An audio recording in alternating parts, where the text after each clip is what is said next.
I never imagined that a few vacation photos could make me feel so invisible in my own marriage. I always thought I was the kind of husband who had it together. Reliable, steady, caring. I handled bills, work, and kept our lives running smoothly. I'm Carter.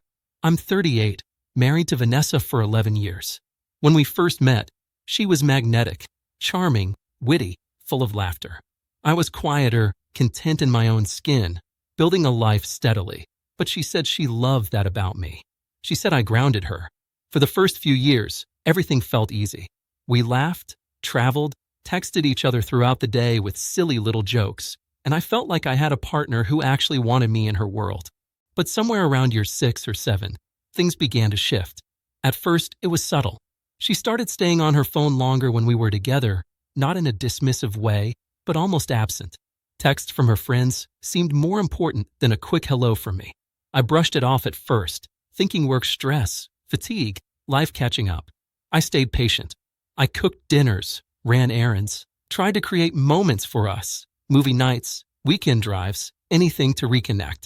But over time, the gestures I thought would bring us closer only seemed to highlight the distance between us. It was during a quiet Wednesday morning, scrolling through social media while having coffee, that I noticed the first clear sign. Vanessa had posted vacation photos online. I saw her laughing, carefree, beside a man whose face I didn't immediately recognize. A pang of discomfort hit me, but I tried to rationalize it. Maybe a friend? Maybe a colleague? But the captions, the way they posed, the private jokes they exchanged in the comments. There was something unmistakable. This wasn't just a friend. I could feel the truth before my mind fully accepted it. I stared at the screen for several minutes, my chest tightening, my hands curling around the mug. My initial reaction was disbelief. She couldn't do this to me, right? 11 years, shared memories, a life together, and this was how she chose to represent it, laughing at me, seemingly proud of her betrayal. And yet, even as the anger and hurt surged, I found myself smiling. Not because I was happy, but because in that moment, I realized how calm I could stay. I didn't need to yell, confront, or argue. I didn't need to act out of impulse.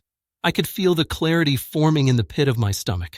I had been patient for too long, and now it was time for a quiet reckoning. The days that followed were strange. She didn't acknowledge the photos, the obvious hints, or the messages people were leaving in her comment section.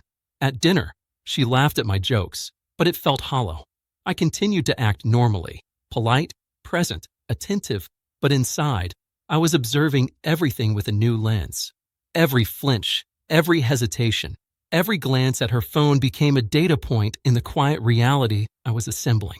I began documenting moments in my head, remembering every small emotional withdrawal, every silent avoidance, every subtle dismissal that I had tolerated. One evening, I asked her casually about the trip. Had a nice time with Daniel? I kept my voice even measured. She looked up, smiled, and said, "Yes, it was fun. He's hilarious, always makes me laugh." No hesitation, no guilt, just a casual statement, almost proud.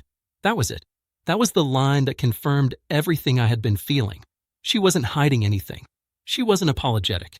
She was enjoying herself, enjoying her own world, a world I wasn't invited to anymore. I could feel the small, controlled smile on my face as I nodded. "Glad you had fun," I said. Calm, steady, no outburst, no pleading. And then I felt it.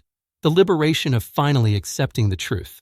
All these years, I had tried to bridge gaps, to create intimacy, to be the man who could keep a marriage alive through effort alone. But effort is meaningless when the other person doesn't share the same desire to preserve what was once ours. I realized that nothing I could do would change her choices or bring back what had been quietly stolen from me. That night, I packed a small bag. Not with anger, not with revenge, but with clarity. Jeans, a couple of shirts, toiletries, phone charger. I didn't slam doors or raise my voice. I simply walked out into the quiet night, feeling each step as a kind of reclamation. I went to my brother's apartment, where I knew I could sleep without the suffocating presence of neglect. I didn't need to tell anyone what I was doing. The action itself was enough. It was simple, yet it carried a weight far heavier than any argument could. Over the next week, I observed her actions through the lens of detachment. I saw the vacation photos multiply, tags from mutual friends appear, likes piling up, laughter captured in digital permanence. And each time, my pulse remained steady. I was no longer the man who sought approval, love, or acknowledgement from someone who had chosen to exclude me emotionally. Instead, I focused on my life, my space, and my dignity. Every subtle act of control she exhibited, posting pictures, sharing moments, engaging publicly, became irrelevant to my sense of self-worth. What struck me most, however, were the comments from people we knew or thought we knew. Friends, acquaintances, even strangers online, who offered validation, outrage, or support. Leave her. She doesn't respect you. She's clearly with someone else. Don't let her ruin your life. Finally, someone realized their value. And even as I read them, I didn't react impulsively.